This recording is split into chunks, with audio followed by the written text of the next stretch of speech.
오늘의 주요 뉴스입니다. 체코 신규 원전 사업의 최종 계약 설명이 연기되면서 정부가 대응책 마련에 고심하고 있습니다. 안덕근 산업통상자원부 장관은 예상 못한 상황이 있지만 최대한 신속하게 마무리하겠다고 밝혔습니다. 한국천문연구원과 미 항공우주국 나사가 공동으로 개발한 우주망원경 스피어X가 본격적인 관측에 들어갔습니다. 대마젤란 은하 근방 성운을 촬영한 사진이 공개됐는데 연구원은 이렇게 촬영한 이미지를 디지털 방식으로 합성해 3차원 우주 지도를 제작할 계획입니다. 재사용 발사체가 전 세계적으로 주목받으면서 우리 정부도 차세대 발사체를 재활용으로 변경하려는 계획을 추진하고 있습니다. 재사용 발사체 개발을 위한 기술적인 어려움이나 해결해야 할 과제는 무엇인지 취재했습니다. 단순히 완성된 음악을 만들어주는 AI를 넘어 동료 작곡가처럼 음악 창작을 돕는 인공지능 기술이 개발됐습니다. 작곡자의 취향에 맞게 코드와 화성을 제안하는 등 상호작용이 가능해 음악 창작 활동에 폭넓게 활용될 수 있을지 기대됩니다. 여러분 안녕하십니까? 사이언스투데이 시작합니다. 안덕근 산업통상자원부 장관은 체코 신규 원전 사업 최종 계약 설명이 연기된 것과 관련해 예상 못한 상황이 있지만 최대한 신속하게 마무리하겠다고 밝혔습니다. 안 장관은 체코 프라하에 도착한 직후 열린 기자간담회에서 계약이 최대한 신속하고 정상적으로 추진될 수 있도록 정부든 팀 코리아든 최대한 지원하겠다고 말했습니다. 또 프랑스 전력공사가 지난 2일 소송을 제기했는데 한수원과 정부가 안일하게 대응한 것 아니냐는 질문에는 체코 정부 측에서 큰 문제 안 된다고 생각하고 초청해서 일정을 잡은 것이라며 특별히 안일한 대응을 한 것은 아니라고 답했습니다. 그러면서 같은 사안으로 체코 경쟁 당국이 2번이나 명확하게 판결한 바 있어서 본안 소송에서는 큰 문제가 없지 않을까 생각한다고 덧붙였습니다. 정부가 애초 일회용으로 개발하려던 차세대 발사체를 재활용으로 변경하려는 계획을 추진하고 있습니다. 스페이스X의 팰컨 9 등 재사용 발사체가 우주 발사체의 주력으로 부상하고 있기 때문인데요. 재사용 발사체 개발에 기술적인 어려움은 없는지 이성규 기자가 취재했습니다. 누리호의 뒤를 이을 한국형 발사체인 차세대 발사체. 오는 2032년 달에 착륙선을 보내는 데 쓰일 계획으로 누리호보다 성능이 3배 정도 개선됩니다. 누리호처럼 일회용으로 개발되며 엔진도 누리호와 같은 케로신 엔진이 적용됩니다. 하지만 최근 정부는 차세대 발사체를 기존의 일회용에서 재사용으로 변경하는 계획을 추진하고 있습니다. 스페이스X의 팰컨 9 등 재사용 발사체는 친환경적인 데다 비용도 기존의 10분의 1에 불과해 세계 발사체 시장을 주도하고 있기 때문입니다. 스페이스X는 팰컨 9에 메탄 엔진을 적용했습니다. 메탄은 연소할 때 그을음 발생이 적어 매번 엔진을 청소하지 않아도 돼 재활용에 적합합니다. 반면 케로신은 그을음이 많이 발생해 재활용할 경우 엔진 청소에 비용과 시간이 많이 듭니다. 이에 따라 정부도 메탄 엔진을 개발해 차세대 발사체에 적용할 계획이지만 개발이 생각보다 녹록하지 않습니다. 연료인 액체 메탄을 연소하기 위해선 액체 산소를 공급해야 하는데 액체 메탄과 액체 산소는 액화점이 비슷해 열 전달 효율이 낮기 때문입니다. 액체 산소하고 액체 메탄이 거의 비슷한 그 액화점을 갖고 있으니까 잘 안 섞입니다. 섞이지 않으니까 불균이란 어떤 그 혼합물이 나타나기 시작하고 그런 것 때문에 연소에서 우리가 생각하는 것보다 좀 특이한 현상들이 나타나는 것으로 알려지고 있습니다. 또 로켓이 지상으로 내려올 때 자세를 제어하는 기술과 재사용을 위한 발사체 정비 문제도 해결해야 할 과제입니다. 차세대 발사체는 2조 원이 넘는 국비가 투입되는 대형 국책 사업입니다. 전문가들은 재사용 발사체 개발에는 큰 틀에서는 공감하면서도 기술적으로 면밀한 검토와 준비가 필요하다고 조언하고 있습니다. YTN 사이언스 이성규입니다. 한국천문연구원과 미 항공우주국 나사가 공동으로 개발한 우주망원경 스피어X가 촬영한 대마젤란 은하 근방의 성운 사진이 공개됐습니다. 한국천문연구원은 스피어X가 지난 2일부터 본격적인 관측에 들어가 발사 당시 첫 번째 이미지를 공개한 데 이어 이번에 대마젤란 은하 근방의 성운을 촬영했다고 밝혔습니다. 지난 3월 12일 발사된 스피어X는 지구 극궤도를 98분 주기로 하루 14.5바퀴 공전하며 600회 이상 촬영해 3,600여 장의 이미지를 만듭니다. 연구원은 이렇게 촬영한 이미지를 디지털 방식으로 합성해 향후 2년 동안 6개월마다 3차원 우주 지도를 제작해 나갈 계획입니다. 또 스피어X가 지속적인 관측을 통해 은하의 형성과 진화, 우주의 기원 등 주요 과학 임무를 수행할 것이라고 설명했습니다. 시청각 데이터를 처리하는 멀티모달 인공지능이 발전하면서 장애인 편의를 돕는 다양한 연구가 이루어지고 있습니다. 인공지능으로 무장한 안경이 시각장애인 길 안내에 새 지평을 열었습니다. 권영희 기자가 보도합니다. 웨어러블 비전 AI 시스템을 착용한 시각장애인이 미로를 통과해 의자를 찾아갑니다. 넓은 회의실에서 자기 자리를 찾아가는 것도 쉽게 해냅니다. 이 시스템은 안경에 장착된 카메라를 통해 주변 환경을 실시간 촬영합니다. 초소형 AI 컴퓨터가 영상을 분석해 다른 사람과 문, 벽, 가구 등을 인식하고 0.25초마다 이어폰을 통해 경로를 안내합니다. 손목과 손가락에 착용해 추가 길 안내 기능을 제공하는 인공 피부도 개발했습니다.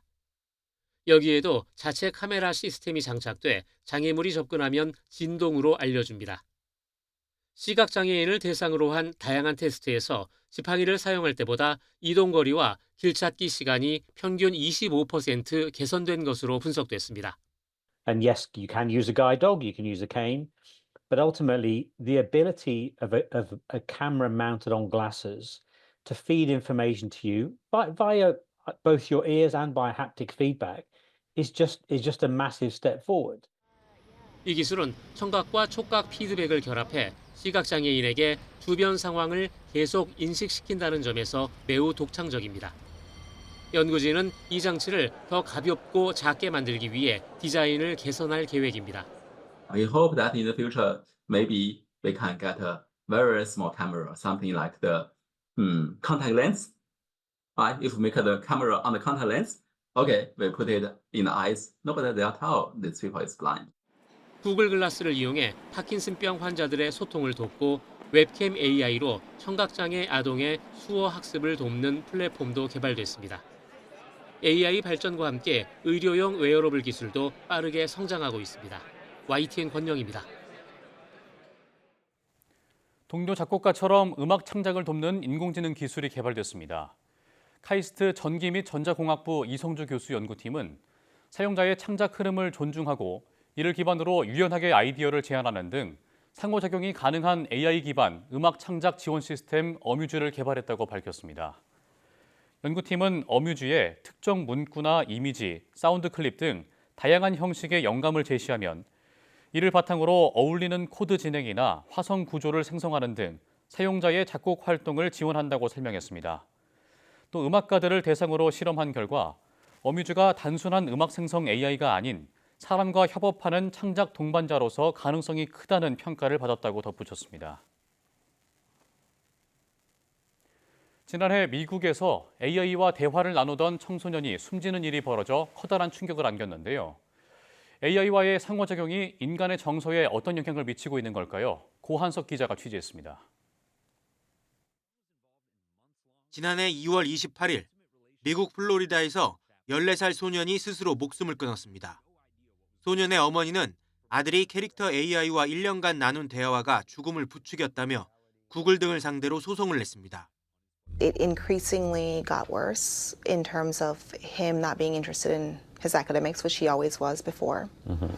He wasn't interested in playing basketball anymore. He started isolating himself. 소년과 캐릭터 AI가 나눈 실제 대화입니다. 소년이 사랑한다며 AI가 있는 집으로 가겠다고 합니다. 그러자 AI는 제발 그래달라고 답합니다. 이 대화를 마지막으로 아들이 극단적인 선택을 했다고 어머니는 주장했습니다. I had the opportunity to see hundreds of messages that were very sexual in nature, graphic. One of the conversations dealt specifically with him talking about suicide to this bot. 챗 GPT와의 장기간 대화가 인간의 정서에 어떤 영향을 미치는지 연구한 논문입니다.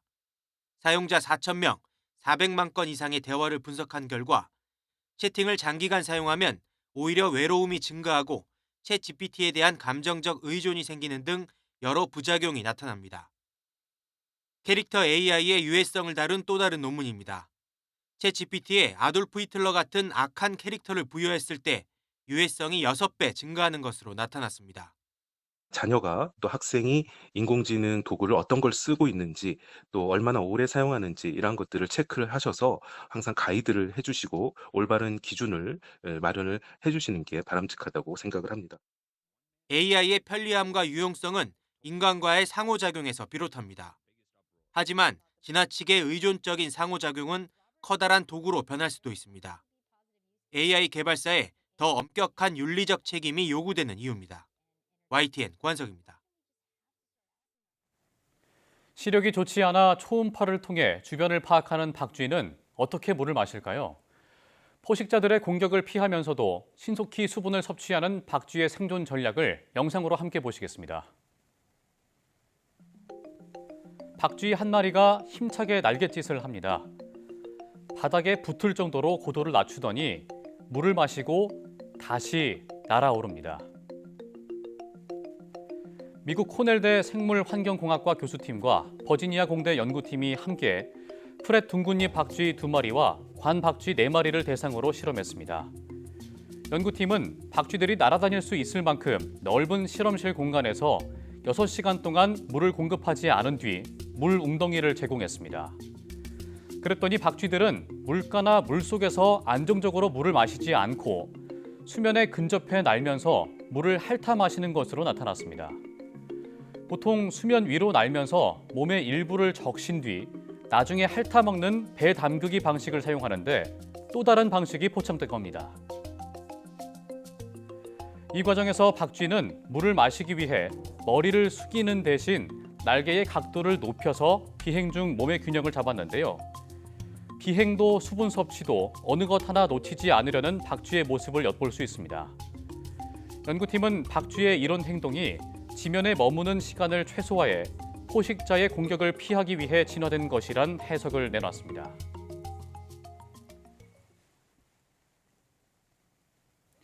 한국방송통신전파진흥원이 일반 국민이 생활 속 전자파를 직접 측정하고 확인할 수 있는 소형 전자파 측정기 대여 서비스를 상시 운영한다고 밝혔습니다. 이번 서비스는 실내 와이파이 공유기 등에서 방출되는 전자파 세기를 간단한 전원 연결만으로 누구나 쉽게 확인할 수 있도록 설계됐습니다. 측정기 대여를 원할 경우 KCA 누리집 홈페이지나 인근 지하철 역사의 대여소에 직접 방문해 신청할 수 있으며 최대 일주일 동안 무상으로 사용할 수 있습니다. 이상훈 KCA 원장은 전자파 환경에 대비하기 위해 다양한 생활 산업 환경의 전자파 안전을 확인하는 국민 체감형 서비스를 점차 늘려나갈 계획이라고 말했습니다.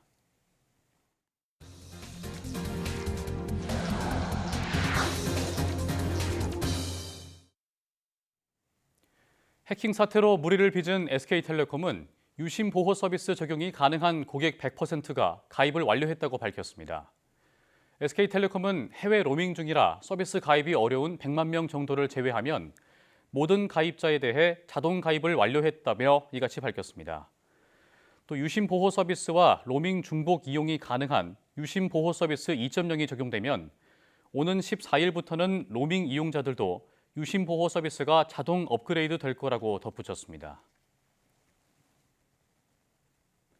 SK텔레콤의 해킹 사고가 알려진 후 25만 명 가까운 이용자가 다른 통신사로 옮겨간 것으로 나타났습니다.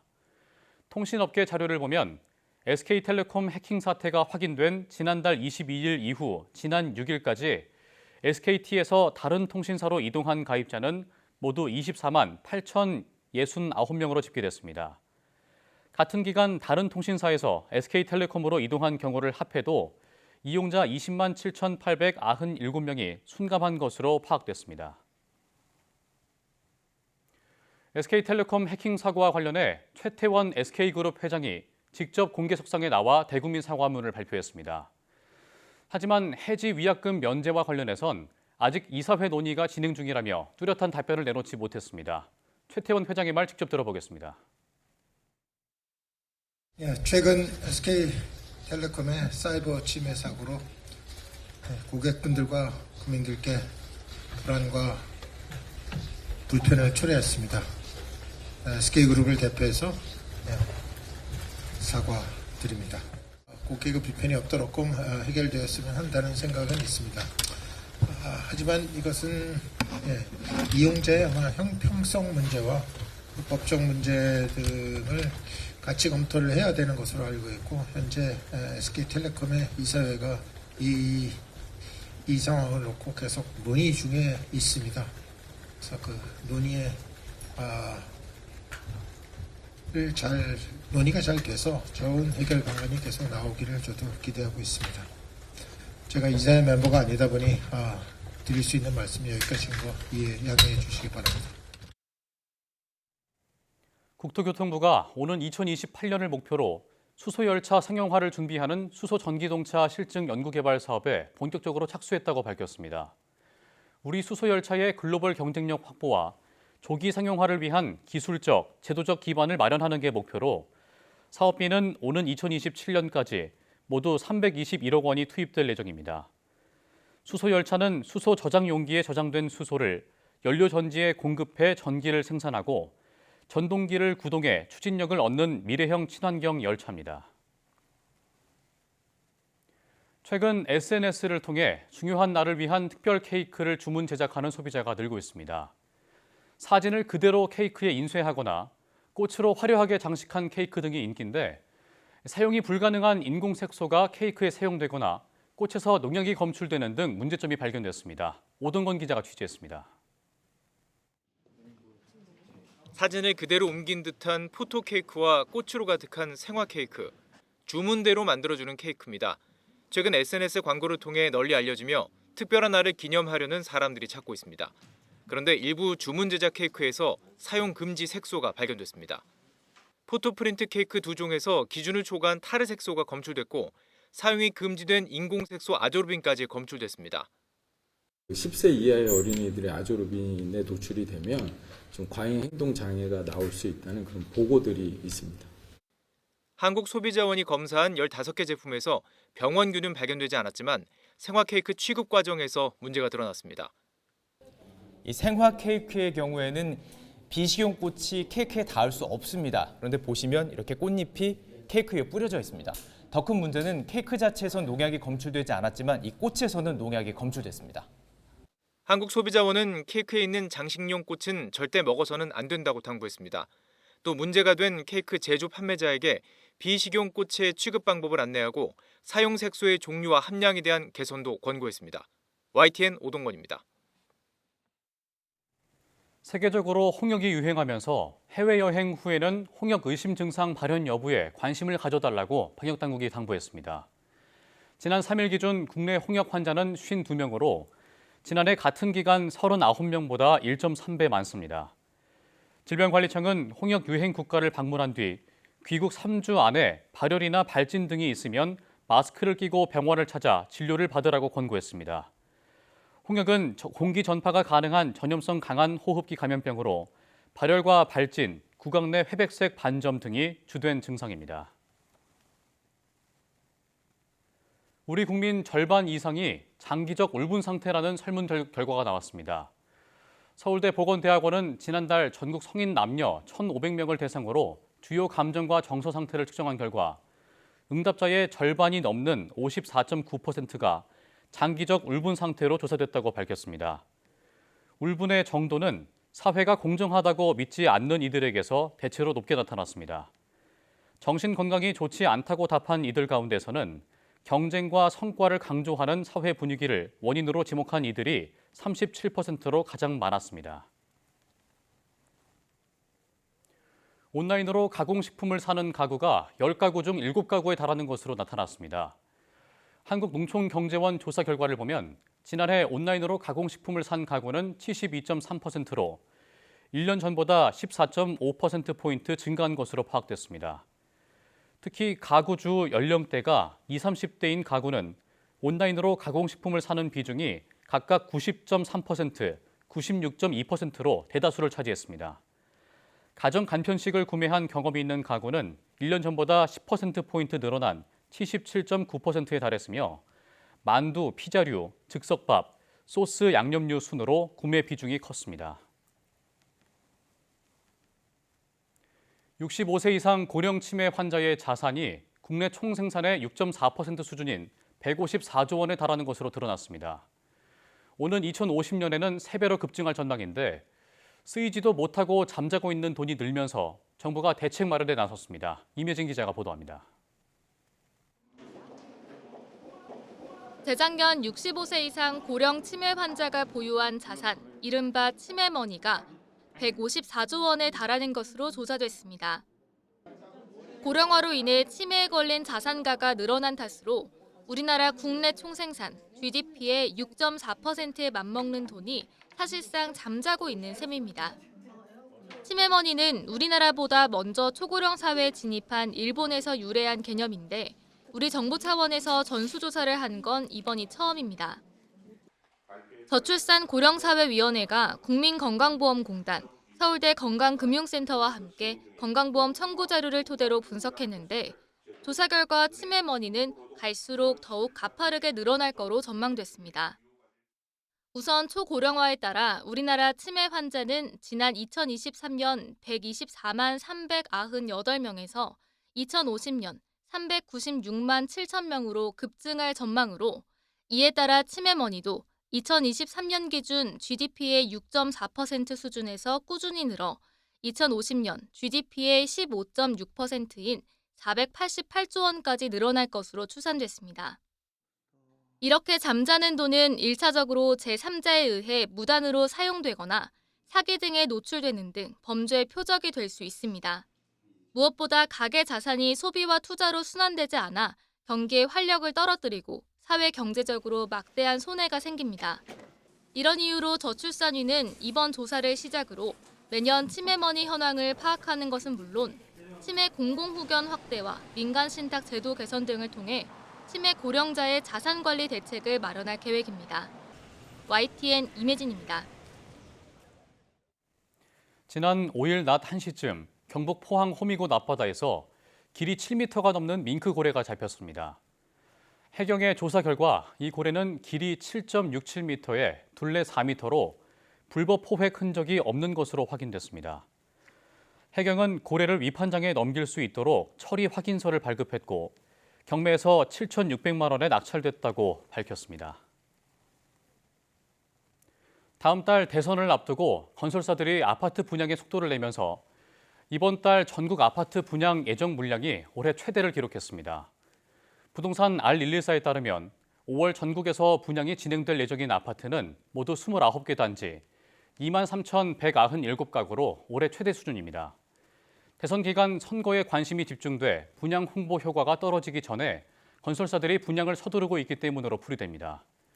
다만 건설 경기 회복 속도가 여전히 더디고 미분양에 대한 부담감이 있어 상대적으로 안정적인 청약 성적을 기대할 수 있는 수도권을 중심으로 분양이 쏠리는 모습입니다. 수도권 분양 예정 물량이 17,302가구로 75%를 차지했는데 경기 12,494가구, 서울 4,047가구, 인천 761가구 순으로 많았습니다. 지방에서는 충북에서 1,798가구, 대구 1,577가구, 부산 1,234가구 등이 분양될 예정입니다.